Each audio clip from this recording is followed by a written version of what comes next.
ഇത് കണ്ടോ, ഇസ്കോൺ നിങ്ങൾക്കായി ഒരുക്കുന്ന പ്രഭാത ഭക്ഷണമാണ്. ഇന്നത്തെ മെനു ഇഡലിയും സാമ്പാറും ബദാം മിൽക്കുമാണ്. എല്ലാ ഞായറാഴ്ച ഇതിവിടെ കൊടുക്കുന്നുണ്ട്. ഓരോ ദിവസം ഓരോ മെനു ആയിരിക്കും. ഇപ്പം നിങ്ങൾ നോക്കുകയാണെങ്കിൽ ഒരുപാട് ഫാമിലീസ് ഇവിടെ നിന്ന് ഇത് കഴിക്കുന്നുണ്ട്. നിങ്ങൾക്കും ഇതുപോലെ വന്ന് കഴിക്കാവുന്നതാണ്. ഇത് ക്ഷേത്രത്തിന്റെ സമീപത്തായിട്ടുള്ള വരാന്തയാണ്. ഇവിടെ നിങ്ങൾ നോക്കുകയാണെങ്കിൽ ഒരുപാട് ഫാമിലീസ്, ഒരുപാട് സ്ത്രീകളും എല്ലാവരും ഇവിടെ ഇരുന്ന് ഫുഡ് കഴിക്കുന്നത് നിങ്ങൾക്ക് കാണാൻ പറ്റും.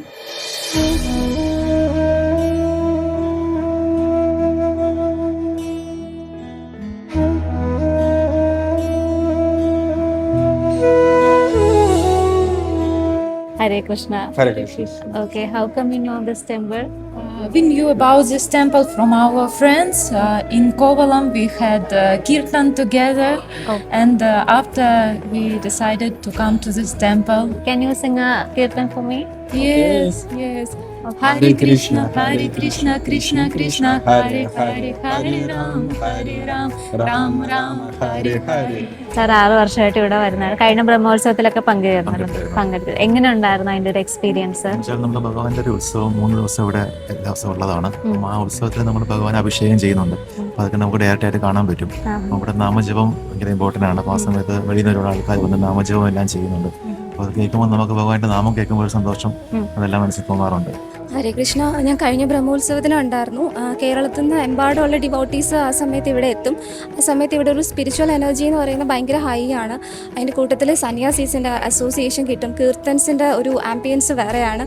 ഞങ്ങളെല്ലാവരും തന്നെ ഇത്തവണത്തെ ബ്രഹ്മോത്സവത്തിന് സർവീസ് ചെയ്യാനായിട്ട് ഇങ്ങനെ എന്തൂസിയാസ്റ്റിക് ആയിട്ട് കാത്തിരിക്കുകയാണ്. പുഷ്പാഭിഷേകത്തിൻ്റെ സമയത്ത് ഭഗവാന്റെ ഒരു ഫേസിൻ്റെ ഒരു ചൈതന്യം തന്നെ വേറെയാണ്. ആ സമയത്ത് നമ്മൾ ഇവിടെ നിൽക്കുമ്പോൾ നമ്മൾ വേറെ ശരിക്കും പറഞ്ഞാൽ നമ്മൾ ആ സമയത്ത് വൃന്ദാവനത്തിൽ എത്തിച്ചേരുന്ന പോലെയാണ് നമുക്ക് ആ സമയത്ത് ഫീൽ ചെയ്യുന്നത് പുഷ്പാഭിഷേകത്തിന്റെ ആ ഒരു സമയത്ത്. നമ്മൾ ഏകദേശം ഒരു 5 വർഷം 6 വർഷമായിട്ട് ക്ഷേത്രത്തിൽ മുടങ്ങാതെ എല്ലാ ആഴ്ചയും വരുന്നു. ഞായറാഴ്ച. അത് വലിയൊരു ഗ്രാൻഡ് ഫെസ്റ്റിവൽ തന്നെയാണ് സത്യം പറഞ്ഞു കഴിഞ്ഞാൽ. കാരണം അന്നൊക്കെ വൈകുന്നേരം ഭഗവാനെ പുഷ്പങ്ങൾ കൊണ്ട് വൈകുന്നേരം മൂടും. അതുപോലെ തന്നെ വിശിഷ്ടാദികൾ വരും. പിന്നെ പ്രധാനമായിട്ട് നാമസങ്കീർത്തനം. കേരളീയർക്ക് എല്ലാവർക്കും ഏറ്റവും കൂടുതൽ ഇഷ്ടപ്പെടുന്നതാണ് ഈ ഭജൻസ് ഒക്കെ. അപ്പോൾ അത് ഫുൾ ഡേ 3 ദിവസവും ഭജൻസ് ഉണ്ടാവും. അപ്പം ഇന്നത്തെ കാലത്ത് സ്ട്രെസ്സ് ഡിപ്രഷനായിട്ട് നടക്കുന്ന ഒരുപാട് ആൾ, ജോലിയുടെ പ്രഷർ എല്ലാം ആയിട്ട് നടക്കുന്ന ആളുകൾക്കൊക്കെ വന്നൊരു 10 മിനിറ്റ് ഇവിടെ വന്നിരുന്ന് കഴിഞ്ഞാൽ അവർ പറയാറുണ്ട് വലിയൊരു ശാന്ത അറ്റ്മോസ്ഫിയറാണ് ഇവിടം. അവർക്ക് ഒരുപാട് ഒരു മനസ്സിന് ഒരുപാട് കുളിർമയേകുന്നു. അവരിടയ്ക്കൊക്കെ വന്ന് ഇവിടെ ഇരിക്കുകയും പിന്നെ നാമജപത്തിൽ പങ്കുകൊള്ളുകയും എല്ലാം ചെയ്യാറുണ്ട്. മാം എത്ര നാളായിട്ട് 8-9 വർഷം കൊണ്ട് ഇതിലുണ്ടാണ്. 8-9 വർഷം കൊണ്ട് എല്ലാ ആഴ്ചയും വരുന്നുണ്ട്. എല്ലാ ആഴ്ചയിലും വരും. പിന്നെ ബ്രഹ്മോത്സവത്തിലൊക്കെ പങ്കെടുത്തു? തീർച്ചയായിട്ടും പങ്കെടുക്കാറുണ്ട്, സേവ ചെയ്യാറുണ്ട്. നമ്മുടെ ആരോഗ്യം നോക്കി അതുപോലുള്ള കഴിവുപോലുള്ള സേവകൾ ചെയ്യാറുണ്ട്. ഞാനിവിടെ 5 വർഷം കൊണ്ട് വരുന്നുണ്ട്. ക്ലാസ്സുകളൊക്കെ അറ്റൻഡ് ചെയ്യാറുണ്ട്. പിന്നെ പുഷ്പാഭിഷേകമൊക്കെ ബ്രഹ്മോത്സവത്തിന് നല്ല ഒരു എക്സ്പീരിയൻസ് ആയിരുന്നു. പിന്നെ അഭിഷേകം ഇതൊക്കെ നമുക്ക് മനസ്സിന് ഒരുപാട് ആനന്ദം തരുന്നതാണ്. ഒരുപാട് സന്തോഷമുണ്ട്. ഹരേ കൃഷ്ണ. ഞാനൊരു 10 വർഷത്തിൽ കൂടുതൽ വരുന്നുണ്ട്. അമ്പലം തുടങ്ങിയ മുതലേ വരാണ്. പിന്നെ എല്ലാ ബ്രഹ്മോത്സവവും മുടങ്ങാണ്ട് പാർട്ടിസിപ്പേറ്റ് ചെയ്യാറുണ്ട്, സേവ ചെയ്യാറുണ്ട്. പിന്നെ ഹൈലൈറ്റ് ആയിട്ട് പറയുന്നത് ഇവിടുത്തെ അന്നദാനം, പ്രസാദം, പിന്നെ പുഷ്പാഭിഷേകം. എപ്പോഴും നന്നായിട്ട് ആനന്ദം കിട്ടുന്ന ഒരു കാര്യം. ഹരേ കൃഷ്ണ. നമ്മൾ കാത്തിരിക്കുന്നതാണ് ഈ ബ്രഹ്മോത്സവം. കഴിഞ്ഞ വർഷവും എല്ലാ വർഷവും ഞാനിപ്പോൾ വന്നിട്ട് 10 വർഷത്തിൽ കൂടുതലായി. ഹരേ കൃഷ്ണ.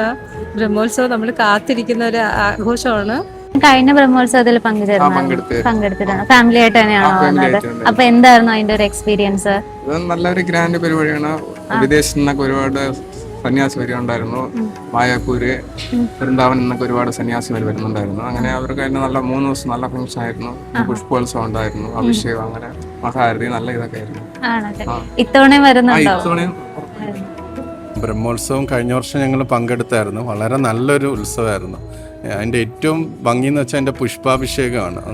നമ്മൾ ഇത്രയും നാൾ വേറെ എവിടെ ക്ഷേത്രത്തിൽ പോയിട്ടും ഇങ്ങനത്തെ ഒരു അനുഭവം ഞങ്ങൾക്ക് ഉണ്ടായിട്ടില്ല. അപ്പോൾ ഈ വർഷത്തെ ബ്രഹ്മോത്സവത്തിനും അത് പങ്കെടുക്കാനായിട്ട് താല്പര്യമായിട്ടിരിക്കും. ബ്രഹ്മോത്സവം എന്ന് പറയുന്നത് നമ്മുടെ സ്ഥാപക ദിനമാണല്ലോ. അത് ഇവിടെ നമ്മൾ ജന്മദിനം ആഘോഷിക്കാറുണ്ട്. പക്ഷേ ഇത് ക്ഷേത്രത്തിൻ്റെ ജന്മദിനമാണ്. അതുകൊണ്ട് ആ രീതിയിൽ തന്നെ വളരെ ഇമ്പോർട്ടൻസ് ഉണ്ട്. ഏറ്റവും ഭംഗിയായിട്ട് ആഘോഷിക്കേണ്ട ഒരു കാര്യമാണ് ബ്രഹ്മോത്സവം. ഇത്തവണയും പങ്കെടുക്കുന്നുണ്ടോ ബ്രഹ്മോത്സവം? ഈ വട്ടവും പങ്കെടുക്കുന്നുണ്ട്. 16, 17, 18 വേണ്ടി നല്ല വെയിറ്റിംഗ് ആണ്. ഒത്തിരി സന്തോഷമുള്ള ഒരു ദിവസങ്ങളായിരിക്കും ആ 3 ദിവസം. നല്ല ഉറപ്പുണ്ട്. ഓക്കെ. ബ്രഹ്മോത്സവം നമുക്ക് നല്ല ഇഷ്ടപ്പെട്ട ഒരു ശരിക്കും ആഘോഷിക്കുന്ന ഒരു ഫെസ്റ്റിവലാണ്. അപ്പൊ നമ്മൾ വെയിറ്റ് ചെയ്ത് ഇരിക്കണം. എല്ലാ 8 വർഷമായിട്ടും ഫാമിലി ആയിട്ട് അതെ വരുന്നുണ്ട്. പിള്ളേര് ഞങ്ങൾ എല്ലാവരും ഫാമിലി ആയിട്ട് ഇവിടെ സ്റ്റേ ചെയ്ത് അങ്ങനെയാണ് 3 ദിവസം സ്റ്റേ ചെയ്ത് തന്നെയാണ് അങ്ങനെയാണ് പങ്കെടുക്കുന്നത്. സാർ എത്ര വർഷമായിട്ട് വരുന്നു? 8 വർഷമായിട്ട് 8 വരുന്നുണ്ട്. വർഷമായിട്ട്. എല്ലാ ദിവസവും എല്ലാ ആഴ്ചയും വരണുണ്ടെങ്കിലും ഈ ഒരു പർട്ടിക്കുലർ ബ്രഹ്മോത്സവം നമുക്ക് വന്ന് അറ്റൻഡ് ചെയ്താലേ അതിൻ്റെ ആ ഒരു ഹാപ്പിനെസ് ഫീൽ ചെയ്യാൻ പറ്റും.